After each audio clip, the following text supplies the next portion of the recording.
Amin. Hosana bagi Tuhan di tempat yang maha tinggi. Baik, mari kita bersama-sama akan masuk di dalam firman Tuhan. Saya hari ini berbicara tentang yang hatinya teguh, ya. Yang hatinya teguh, Tuhan jagai dengan damai sejahtera. Inilah yang kita akan bahas bersama-sama. Sebentar ya. Baik. Yang bisa melihat slide saya di Zoom bisa lambaikan tangan, dan saat ini kita bisa live bersama-sama di YouTube juga. Saya menyapa yang di YouTube. Tuhan berkati semua. Selamat pagi untuk semua sahabat yang di YouTube. Yang hatinya teguh, kau jagai dengan damai sejahtera. Ya. Sahabat, kita membaca Yesaya pasal 26 ayat 3 dan 4. Firman Tuhan berkata, yang hatinya teguh, kau jagai dengan damai sejahtera. Sebab kepada mula ia percaya. Percayalah kepada Tuhan selama-lamanya. Sebab Tuhan adalah gunung batu yang kekal. Sahabat, doa di dalam pergumulan kehidupan setiap anak Tuhan. Tentunya Tuhan rindu kita tetap teguh berpegang pada janjinya. Baik ketika Abraham belum memiliki anak, baik ketika Ishak juga setelah menikah dengan Ribka belum punya anak, baik Yakub ketika memiliki Rahel dan belum punya anak, Tuhan menyatakan bagaimana akhirnya istrinya Abraham Sarah, istrinya Ishak Ribka, istrinya Yakub yaitu Rahel, yang awalnya tidak punya anak, Tuhan mampu berkati dengan keturunan yang berlimpah-limpah, namanya Israel hari ini. Mengapakah di awal kehidupan pernikahan mereka disebut wanita yang mandul, dan ketiga generasi harus mengalami hal yang sama? Baik Sarah sebagai wanita tentu hatinya sangat sedih ketika tahu dia belum bisa punya anak. Baik Ribka, baik juga itu Rahel. Kita bersyukur bahwa dalam proses yang mereka lalui, sebuah ujian yang tentu berat bagi wanita ketika di masa seperti itu, dengan janji Tuhan akan memberkati dengan keturunan berlimpah-limpah, tapi nggak punya anak.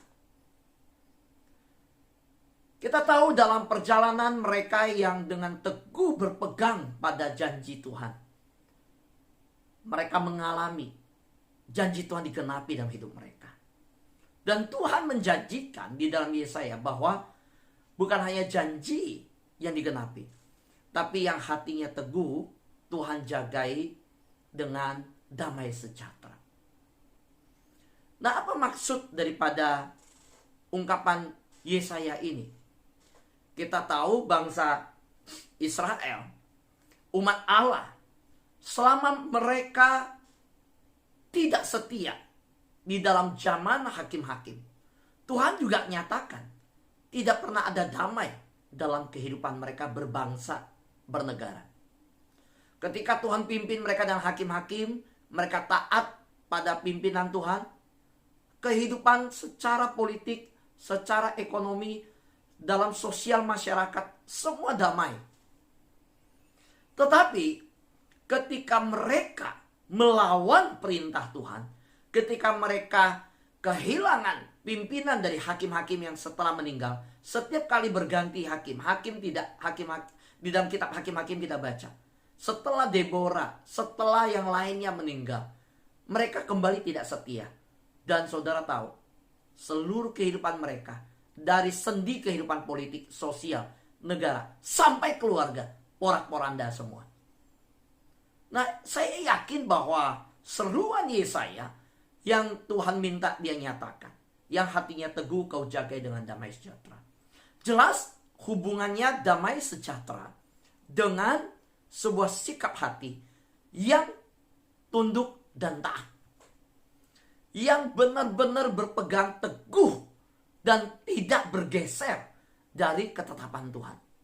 Itulah hidup yang dipenuhi damai sejahtera. Dari hari Senin, Selasa, Rabu, Kamis, sampai hari Jumat ini, saya terus menyampaikan tentang damai sejahtera Allah yang melampaui akal akan memelihara hati dan pikiranmu di dalam Yesus Tuhan. Di dalam Yesus Tuhan ini penting karena hanya di dalam Allah damai sejahtera sejati itu ditemukan. Sama seperti di Perjanjian Lama. Ayub juga mengungkapkan, bukannya di Yesaya, bahwa berlakulah rahmat terhadap dia supaya engkau tentram. Dengan demikian engkau memperoleh keuntungan. Nah, ini sebuah ungkapan yang sangat jelas, tidak ada gunanya kalau kita lawan Tuhan. Kalau kita tidak mau tunduk sama Tuhan, nggak ada manfaatnya. Di dalam pencobaan hidup, ujian kehidupan, ya, anak-anak Tuhan seringkali masuk dalam keadaan mengeluh menggerutu. Kehidupan Israel sudah dicontohkan bagaimana mereka yang berlaku kurang ajar sama Tuhan. Tidak setia sama Tuhan.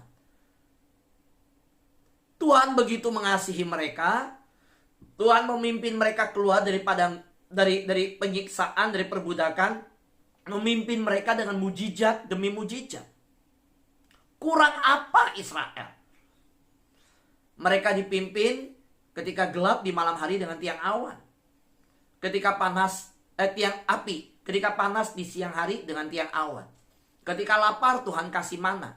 Ketika ingin daging Tuhan kasih burung puyuh. Ketika haus Tuhan kasih minum. Ketika sumber minum pahit Tuhan ubah menjadi manis. Ketika mereka berhadapan, berjalan, ketemu dengan bangsa yang lain, Tuhan berikan kemenangan. Tuhan berperang ganti mereka. Tetapi mereka tidak berlaku rahmat terhadap Tuhan. Sedikit ujian mereka mengeluh, mereka mengambil batu, mereka mau rajam itu Musa. Ketika ada tantangan kehidupan, mereka berkata, lebih baik kami mati di Mesir. Kenapa engkau bawa kami mati di sini? Saudara, sikap tegar tengkuk terhadap Tuhan. Mengeluh. Marah terhadap situasi. Marah terhadap keadaan. Protes terhadap sekitar. Tidak terima dengan apa yang dialami. Memberontak dengan pembentukan dari Tuhan. Melawan dengan apa yang proses Tuhan sedang izinkan terjadi. Dan akhirnya menuduh Tuhan. Mengepalkan tinju. Mengarahkan ke langit dan berkata, apa-apaan ini Tuhan? Kalau Tuhan baik, mengapa dia izinkan terjadi? Wah saudara, betapa peringatan Ayub ini tajam untuk semua orang. Karena Ayub alami. Karena Ayub adalah pribadi yang dalam proses demikian. Tiba-tiba datang laporan, Tuhan, orang Midian menyerang, mengambil semua harta. Tiba-tiba datang laporan, Tuhan, anakmu ketika sedang pesta di sebuah rumah, angin kencang meniup, robohlah, mati semua. Datang lagi, Tuhan. Saudara, laporan demi laporan. Bahkan sampai istrinya berkata, masihkah engkau mau setia? Masihkah engkau mau menyembah Tuhanmu? Masihkah engkau mau tunduk dan engkau menyembah Tuhan? Ayub bilang, engkau berkata seperti perempuan gila. Masa kan mau terima yang baik saja dari Tuhan? Nggak mau terima yang buruk? Saudara, maka nasihat yang Ayub sampaikan sangat-sangat jelas. Berlakulah ramah terhadap dia, supaya engkau tentram. Kita tahu Ayub melalui proses itu dipulihkan Tuhan semuanya. Kita sama Tuhan seperti telur sama palu. Yang bisa digambarkan ya dalam level dunia ya. Gak bakal menang. Dan Tuhan itu bukan membentuk kita tanpa tujuan. Setiap kita punya rancangan yang daripada Tuhan, punya rencana daripada Tuhan yang disiapkan tentu hidup kita. Dan Tuhan bukan Bapa yang jahat. Dia Bapa yang baik. Rancangan Tuhan rancangan damai sejahtera, bukan rancangan kecelakaan. Tapi Pak Fu, dunia sekarang seperti ini. Keadaan sekarang seperti ini. Ayub bilang, udah. Ya, kalau Ayub bilang itu ke istrinya, rasanya udahlah. Masa baik kamu nggak bilang Tuhan berkati. Masa baik-baik kamu lupa Tuhan. Sekarang kalau susah salahkan Tuhan. Ayub berkata, berlaku ramah sama Tuhan. Engkau tentram, bukannya tentram. Kalau kamu berlaku ramah, dengan demikian engkau memperoleh keuntungan. Nggak ada untungnya kok. Kalau kita di masa yang berat, justru tinggalin Tuhan. Ketika masa bergumul, tinggalkan Tuhan. Tambah berat pergumulan kita. Justru ketika kita ada masalah, datang sama Tuhan. Cari Tuhan. Bukan masalah memisahkan dari Tuhan. Harusnya masalah mendorong kita makin dekat sama Tuhan. Kalau kita makin dekat dengan Tuhan, kita peroleh keuntungan. Ada damai sejahtera yang peliharakan kita. Karena itu, Yesaya berkata, yang hatinya teguh kau jagai dengan damai sejahtera. Tapi yang hatinya goyah, sedikit-sedikit mempertanyakan kebaikan Tuhan. Sedikit-sedikit ragu sama Tuhan. Sedikit-sedikit ada pergumulan mau tinggalkan Tuhan. Sedikit ada masalah ngancam gak mau ikut doa. Sedikit ada masalah ngambek gak mau ngikut Tuhan. Sedikit ada tantangan lari dari Tuhan. Gak akan ada untungnya. Hidup orang begitu gak akan tentram. Ayub membuktikan dalam seluruh pergumulannya, dia tidak bergeser dari keyakinannya. Inilah pribadi yang berhak berkata, apakah yang bisa memisahkan aku dari kasih Allah? Ketelanjangankah? Sakit penyakitkah? Pergumulankah? Gak ada. Nah, hari-hari ini kita di tengah pergumulan yang tidak mudah. Banyak berita yang begitu menggemparkan. Di zaman kita hidup ini, zaman yang begitu unik. Kita menyaksikan sendiri di sejarah kehidupan kita, bahwa Tuhan memanggil kita di zaman ini untuk hidup berjaga-jaga. Mendengar berita yang begitu bergelora dan mengejutkan.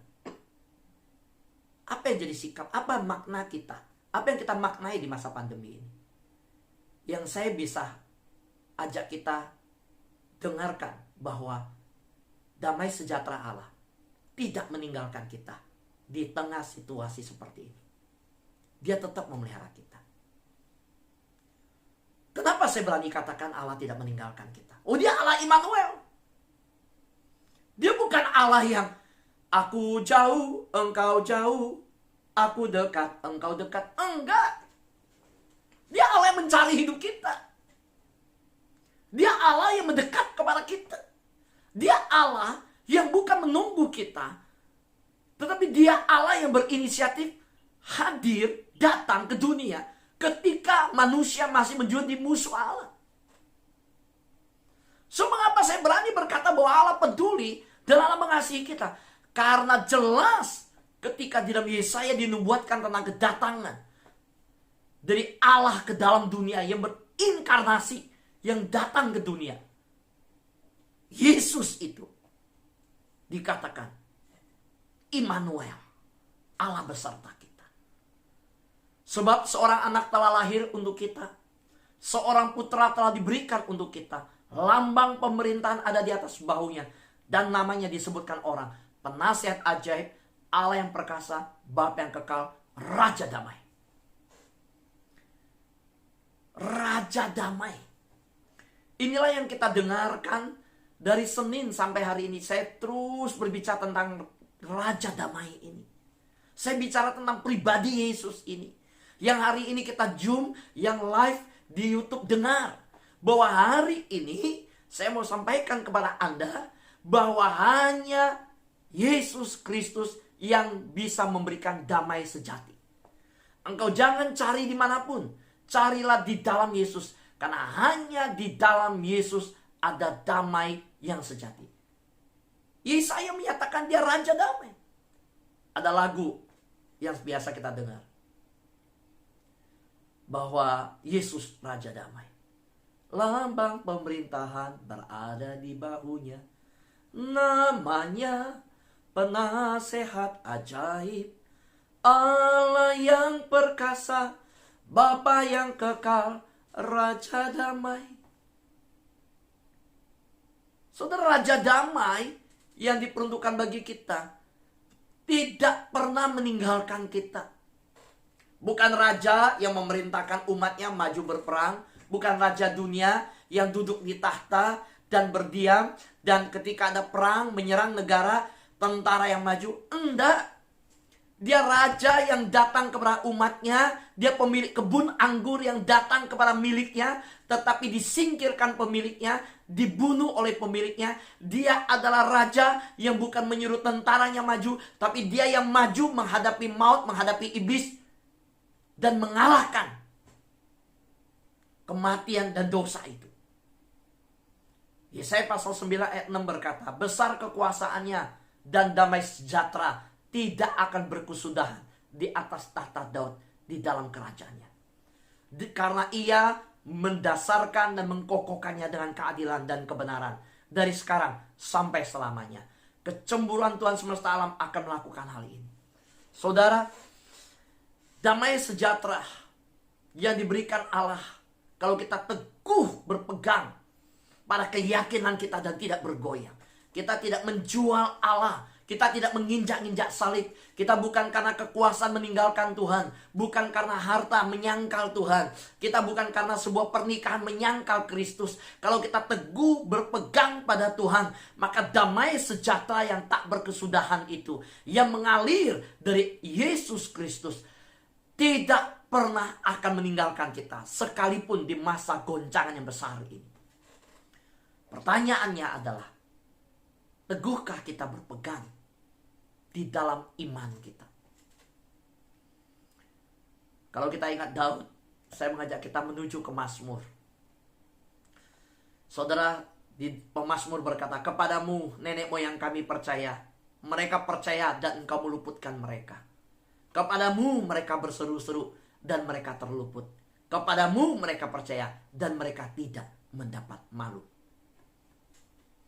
Jelas ayat ini pemazmur berkata bahwa sejarahku, nenek moyangku dulu yang teguh berpegang kepadamu. Daud melihat bagaimana Abraham, Ishak, Yakub. Daud melihat bagaimana keturunan demi keturunan orang yang teguh berpegang pada Tuhan diluputkan Tuhan. Mereka yang berseru-seru kepada Tuhan terluput. Mereka yang percaya mereka tidak dapat malu. Hari ini apa yang kita taburkan setiap pagi ketika berseru sama Tuhan, datang percaya kepada Tuhan, tidak akan pernah sia-sia. Saudara, bahkan firman Tuhan mengatakan, orang percaya satu hari hidup bergaul dengan Tuhan sama dengan hasil 3 tahun dari kerja keras orang tidak percaya. Dengar baik-baik. Saudara pernah ketemu dengan ayat yang sedemikian? Saya mau melihat kita bersama-sama, ya, saudaraku yang terkasih dalam Tuhan, hasil daripada orang yang bergaul dengan Tuhan, ya, orang yang bergaul dengan Tuhan. Satu hari hidup orang yang bergaul dengan Tuhan, masuk hadirat Tuhan, sungguh-sungguh mencari Tuhan, itu sama dengan hasil 3 tahun kerja keras orang yang tidak percaya sama Tuhan. Saudara, betapa mengejutkannya saya. Karena bagi saya, gak sia-sia orang bergaul dengan Tuhan. Ayat itu menyatakan, firman itu menyatakan. Saudara, gak pernah sia-sia orang hidup dalam Tuhan. Jadi daripada kita mengeluh kanan kiri, mengeluh situasi keadaan sekarang, mengeluh saat ini, dan hanya pandangan kita tertuju pada keadaan, aturan PPKM, berita-berita yang diberitakan tentang segala pandemi, korban jiwa. Lebih baik kita masuk hadirat Tuhan. Hadirat Tuhan tempat yang paling bahagia, tempat yang paling indah di seluruh dunia adalah hadirat Tuhan itu. Datang sama Tuhan. Hari-hari ini Tuhan memberi waktu kok. Tuhan beri kesempatan bergaul dengan Tuhan. Tuhan beri waktu kita membangun mesbah di hadapan Tuhan. Tuhan memberi waktu yang begitu banyak kita berkumpul sama keluarga, berdatang kepada Tuhan, berseru-seru sama Tuhan, percaya meneguhkan keyakinan kita sama Tuhan. Tuhan katakan kamu gak akan dapat malu. Kamu akan diluputkan. Nah, masalahnya, banyak orang gak sungguh-sungguh sama Tuhan. Lebih lucu lagi begini. Tuhan akan beserta saya. Nggak usah pakai hand sanitizer. Nggak usah pakai masker. Yang melindungi hidup itu bukan masker. Bukan hand sanitizer. Yang melindungi itu Tuhan. Wow, kalau ngomong itu kan hebat kan? Hati-hati ya. Yang bicara bahasa-bahasa rohani belum tentu rohani loh. Yudas lihat orang. Ya, wanita yang mengurapi Yesus. Aduh, buat apa? Uang itu kalau minyak wangi itu dijadikan uang, uang itu bisa tolong banyak orang miskin. Yes. Wah, itu rohani ya, Yudas ya, rohani. Nah, banyak orang ya yang juga nggak nyampai pikirannya itu memahami tentang perlindungan Tuhan. Tuhan perlindunganku, yang proteksi saya Tuhan, bukan masker, bukan hand sanitizer. Gak usah pakai. Keluar gak pakai masker. Lalu berdoalah. Pulang ke rumah. Tuhan, lindungi hambamu. Aku mengakui engkau Tuhan perlindungan. Dua minggu kemudian terbaring. Kena COVID. Tuhan, bukankah aku sudah berdoa? Bukankah aku percaya padamu? Dan mulai menyalahkan Tuhan dong. Katanya Tuhan perlindungan. Buktinya aku kena COVID. Dari Tuhan bilang, aku udah kirim hand sanitizer. Aku udah bekerja memberkati orang menemukan masker. Bahkan masker ada golongannya. Aku udah berkati pada dokter-dokter Kristen menemukan bahwa harus cuci tangan 20 detik. Aku udah memimpin pemerintah mengumumkan PPKM. Kamu gak dengerin. Kamu gak ini. Sekarang kamu mau salahkan saya. Nah ini nih. Hati-hati. Banyak anak Tuhan begitu. Nah sekarang kalau kita balik ke firman Tuhan. Sejarah membuktikan. Daud di dalam doa. Bukan sembarang. Pemazmur mengingat. Dengan iman yang bukan hanya sembarangan. Iman yang melihat sejarah itu bekerja. Bahwa iya nenek moyang kami. Ketika mereka teguh berpegang pada Tuhan. Percaya pada Tuhan. Tuhan luputkan kok. Ketika mereka, nenek moyang kami, sejarah membuktikan mereka berseru-seru sama Tuhan. Abraham, Ishak, Yakub. Ya. Mereka berseru-seru sama Tuhan. Yusuf ketika di Mesir berseru sama Tuhan. Daniel, semua. Tuhan menyatakan mereka gak dapat malu kok. Nah, saudaraku yang terkasih dalam Tuhan. Damai sejahtera. Ya, dikatakan yang hatinya teguh kau jagai dengan damai sejahtera. Semua pemimpin menyatakan demikian dalam firman Tuhan. Mazmur 28 ayat 7 berkata, Tuhan adalah kekuatanku dan perisaiku. Kepadanya hatiku percaya. Aku tertolong, sebab itu beria-ria hatiku. Dan dengan nyanyianku, aku bersyukur kepadanya. Saudara, ini tahu bersyukur. Ada banyak anak Tuhan, ditolong Tuhan belum tahu. Tentu itu pertolongan dari pertolongan dari Tuhan. Mazmur tahu. Mazmur mengakui. Dan sikap hidupnya menyatakan. Jelas Tuhan adalah kekuatanku, perisaiku. Nah, ayo ingat. Jangan meninggalkan perisai kita. Seorang tentara yang keluar berperang tidak memegang perisai. Tidak dengan keyakinan teguh bahwa dia harus memakai perlengkapan senjata dengan lengkap. Ya gagal. Nah hati kita gak boleh goyang. Dari keyakinan bahwa Tuhan ada kekuatan, Tuhan ada perisai.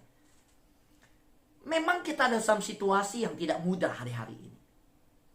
Kita mendengar keluarga kita terpapar COVID. Kita teguhkan hatinya. Kita dengar famili kita, keponakan kita, sepupu kita terpapar COVID. Tuhan pakai kita untuk mendoakan dia, melayani dia, meneguhkan iman kepercayaannya, menguatkan dia bahwa Tuhan perisaimu, Tuhan kekuatanmu. Tetap percaya Tuhan.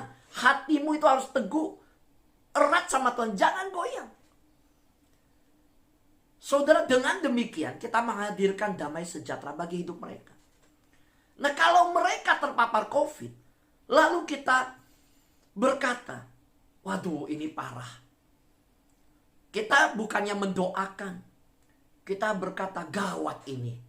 Wah, ini bisa mati. Ya kasihan yang mendengarkan kalimat kita seperti itu. Kalau kita meneguhkan dia kembali kepada Tuhan, tentu pelayanan kita disertai dengan damai sejahtera Tuhan. Karena itu saya percaya bahwa apa yang diungkapkan Yesaya 12 ayat 2. Sungguh Allah itu keselamatanku. Aku percaya dengan tidak gemetar. Sebab Tuhan Allah itu kekuatanku dan mazmurku. Ia telah menjadi keselamatanku. Sahabat doa, mari kita check up kesehatan rohani kita. Kita diagnosa kesehatan rohani kita. Yang hatinya teguh, kau jagai dengan damai sejahtera.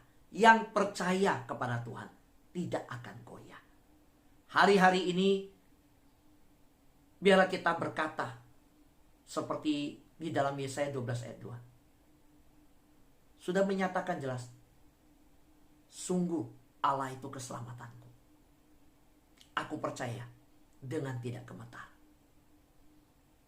Saudara gemetar karena situasi sekitar, gemetar, gelisah dan gentar karena keadaan sekitar, atau kita teguh berpegang pada Tuhan.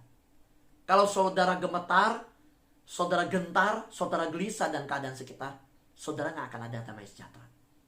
Tapi saudara percaya bahwa dengan teguh berpegang pada Tuhan, saudara berkata, Tuhan Allah itu kekuatanku.